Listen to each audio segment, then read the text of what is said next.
আন্দারমানিক পার্শ্ববর্তী এলাকাতে আসি, দেখতে পাচ্ছেন এই এলাকার মানুষের ঘরবাড়ি সব ডুবে গেছে, গাছপালা একেবারে পানির নিচে দেখতে পাচ্ছেন। এদিকে দেখাও, এদিকে একবারই বিটা পানি পর্যন্ত, ওইদিকেও চতুর্দিকে পানি।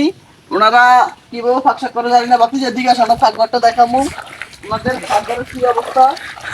আমার পায়ের একটা মাছ লাগছে, মাছও ঢুকে গেছে।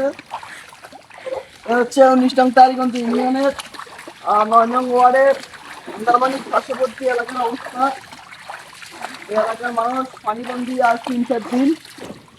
দেখতে পাচ্ছেন এদিকে, এদিকে দেখতে পাচ্ছেন এই যে মিটার ফোয়ার পর্যন্ত ডুবে গেছে, পাকঘরের বিটা পানি পর্যন্ত উঠে গেছে, পাকঘরের বিটা পর্যন্ত মাটি সরে গেছে, পুকুর পর্যন্ত একেবারেই দেখতে পাচ্ছেন সব ডুবে একবারই সমান হয়ে গেছে। এ হচ্ছে 19 নং তারিগঞ্জ ইউনিয়নের 9 নং ওয়ার্ডের অবস্থা।